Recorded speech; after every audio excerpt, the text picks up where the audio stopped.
Hi friends, welcome to Shiri Kannada vlogs. ನಾನಿವತ್ತು ತುಂಬ ಈಸಿಯಾಗಿ ಆಲೂಗೆಡ್ಡೆ ಪಲ್ಯ ಹೇಗೆ ಮಾಡೋದು ಅಂತ ತೋರಿಸ್ತಾ ಇದ್ದೀನಿ. ಮನೆಯಲ್ಲೇ ತುಂಬ ಈಸಿಯಾಗಿ ಮಾಡ್ಕೋಬೋದು. ಈ ಆಲೂಗೆಡ್ಡೆ ಪಲ್ಯ ದೋಸೆಗಂತೂ ಒಳ್ಳೆ ಕಾಂಬಿನೇಷನ್ನು, ಜೊತೆಗೆ ಪೂರಿ ಮತ್ತು ಚಪಾತಿಯೂ ಕೂಡ ತುಂಬ ಚೆನ್ನಾಗಿರುತ್ತೆ. ಹಾಗಾದರೆ ತುಂಬ ಈಸಿಯಾಗಿ ಮತ್ತು ರುಚಿಕರವಾಗಿ ಆಲೂಗೆಡ್ಡೆ ಪಲ್ಯ ಹೇಗೆ ಮಾಡೋದು ಅಂತ ನೋಡೋಣ ಬನ್ನಿ. ಪಲ್ಯ ಮಾಡೋದಕ್ಕೆ ಒಂದು ಕಡಾಯಿ ತೊಗೊಂಡಿದ್ದೀನಿ. ಕಡಾಯಿ ಕಾದ್ಮೇಲೆ ಒಗ್ಗರಣೆಗೆ ಎಷ್ಟು ಬೇಕೋ ಅಷ್ಟು ಎಣ್ಣೆ ಹಾಕ್ಕೊತಾ ಇದ್ದೀನಿ. ನಾನಿಲ್ಲಿ ಒಂದು 3-4 ಸ್ಪೂನ್ ಆಗೋಷ್ಟು ಎಣ್ಣೆ ಹಾಕ್ಕೊಂಡಿದ್ದೀನಿ. ಹಾಗೆ 1/4 ಸ್ಪೂನ್ ಆಗೋಷ್ಟು ಸಾಸಿವೆ, ಹಾಗೆ 1/4 ಸ್ಪೂನ್ ಆಗೋಷ್ಟು ಜೀರಿಗೆ ಹಾಕ್ಕೊಂಡು ಚಟಪಟ ಅನ್ನೋವರೆಗೂ ಫ್ರೈ ಮಾಡ್ಕೊಂಡಿದ್ದೀನಿ. ಜೊತೆಗೇ ಸ್ವಲ್ಪ ಕರಿಬೇವನ್ನ ಹಾಕ್ಕೊಂಡಿದ್ದೀನಿ. ಹಾಗೆ ಇವಾಗ ಒಂದು ಮೀಡಿಯಮ್ ಸೈಜ್ ಈರುಳ್ಳಿನ ಉದ್ದುದ್ದು ಕಟ್ ಮಾಡಿ ಇಟ್ಕೊಂಡಿದ್ದೆ, ಅದನ್ನು ಹಾಕ್ಕೊಂಡಿದ್ದೀನಿ. ಹಾಗೆ ಒಂದು 4 ಮೆಣಸಿನ್ಕಾಯಿನ ಹಾಕ್ಕೊಂಡಿದ್ದೀನಿ. ನೀವು ಖಾರಕ್ಕೆ ನೋಡಿಕೊಂಡು ಮೆಣಸಿನ್ಕಾಯಿನ ಹಾಕ್ಕೊಳ್ಳಿ. ಇವಾಗ ಚೆನ್ನಾಗಿ ಫ್ರೈ ಮಾಡ್ಕೊತಾ ಇದ್ದೀನಿ. ಈರುಳ್ಳಿನ ಉದ್ದುದಕ್ಕೆ ಹಾಕ್ಕೊಳ್ಳಿ, ಆವಾಗ ತಿನ್ನೋದಕ್ಕೆ ತುಂಬ ಚೆನ್ನಾಗಿರುತ್ತೆ.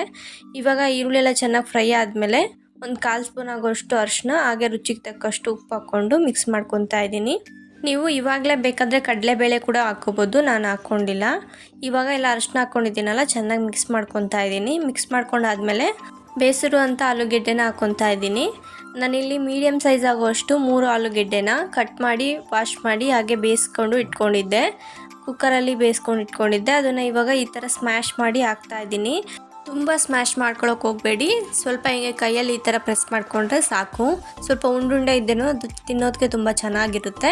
ಇದ್ರ ಮೇಲೆ ಸ್ವಲ್ಪ ಕೊತ್ತಂಬರಿ ಸೊಪ್ಪನ್ನ ಉದುರಿಸ್ಕೊಂಡು ಇವಾಗ ಚೆನ್ನಾಗಿ ಮಿಕ್ಸ್ ಮಾಡ್ಕೊತಾ ಇದ್ದೀನಿ. ಈ ಥರ ಮಿಕ್ಸ್ ಮಾಡ್ಕೋಬೇಕಾದ್ರೆ ಸ್ವಲ್ಪ ಹಿಂಗೆ ಸ್ಪೂನಲ್ಲೇ ಪ್ರೆಸ್ ಮಾಡ್ಕೊಳ್ಳಿ. ಸ್ವಲ್ಪ ಜಾಸ್ತಿ ದಪ್ಪ ಥರ ಇದ್ದರೆ ಆವಾಗ ಅದನ್ನು ಸ್ಮ್ಯಾಶ್ ಆಗಿ ಹೋಗ್ಬಿಡುತ್ತೆ. ಇವಾಗ ಚೆನ್ನಾಗಿ ಮಿಕ್ಸ್ ಮಾಡ್ಕೊಂಡಾದ್ಮೇಲೆ ಈ ಥರ ನೋಡಿ, ಈ ಥರ ಸ್ಮ್ಯಾಶ್ ಮಾಡ್ತಾ ಇದ್ದೀನಲ್ಲ, ಆ ಥರ ಮಾಡ್ಕೊಂಡು ಮಿಕ್ಸ್ ಮಾಡ್ಕೊಳ್ಳಿ. ಇವಾಗ ಫೈನಲ್ಲಾಗಿ ಆಲೂಗೆಡ್ಡೆ ಪಲ್ಯ ರೆಡಿಯಾಗಿದೆ. ತುಂಬ ಚೆನ್ನಾಗೇ ಬಂದಿತ್ತು ಪಲ್ಯ. ನೀವು ನಿಮ್ಮ ಮನೇಲಿ ಇದೇ ರೀತಿ ಒಂದ್ಸಲ ಟ್ರೈ ಮಾಡಿ. ಬಿಗಿನರ್ಸ್ ಯಾರು ಇರ್ತೀರೋ ಅವರಿಗೋಸ್ಕರ ಈ ರೆಸಿಪಿನ ಶೇರ್ ಮಾಡ್ಕೊತಾ ಇದ್ದೀನಿ. ತುಂಬ ಈಸಿಯಾಗೆ ಒಂದು 5 ನಿಮಿಷದಲ್ಲಿ ಈ ರೆಸಿಪಿನ ಮಾಡ್ಕೋಬೋದು.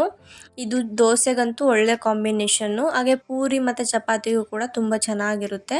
ನೀವು ಇದೇ ರೀತಿ ನಿಮ್ಮ ಮನೇಲಿ ಒಂದ್ಸಲ ಟ್ರೈ ಮಾಡಿ. ಯಾರಾದರೂ ಫಸ್ಟ್ ಟೈಮ್ ನೀವು ಅಡುಗೆ ಕಲಿತಾ ಇದ್ದೀರಂದರೆ ಈ ಥರ ರೆಸಿಪೀಸನ್ನ ಟ್ರೈ ಮಾಡಿ. ತುಂಬ ಈಸಿಯಾಗೆ ಮತ್ತು ರುಚಿಕರವಾಗಿ ತುಂಬ ಚೆನ್ನಾಗಿರುತ್ತೆ. ನೀವೇನಾದರೂ ಫಸ್ಟ್ ಟೈಮ್ ನನ್ನ ಚಾನಲ್ ನೋಡ್ತಾ ಇದ್ದರೆ ಪ್ಲೀಸ್ ಸಬ್ಸ್ಕ್ರೈಬ್ ಮಾಡ್ಕೊಳ್ಳಿ. ಇದೇ ಥರ ನಾನು ನನ್ನ ಚಾನಲಲ್ಲಿ ತುಂಬ ರೆಸಿಪೀಸ್ನ ಅಪ್ಲೋಡ್ ಮಾಡಿದ್ದೀನಿ. ಒಂದು ಸಲ ಹೋಗಿ ಚೆಕ್ ಮಾಡಿ. ಇಷ್ಟ ಆದರೆ ಲೈಕ್ ಮಾಡಿ ಮತ್ತು ಶೇರ್ ಮಾಡಿ. ಅದೇ ರೀತಿ ಆಲೂಗೆಡ್ಡೆ ಪಲ್ಯ ರೆಸಿಪಿ ನಿಮಗೆ ಇಷ್ಟ ಆಗಿದ್ದರೆ ಪ್ಲೀಸ್ ಲೈಕ್ ಮಾಡಿ ಮತ್ತು ಶೇರ್ ಮಾಡಿ. Thank you for watching the video.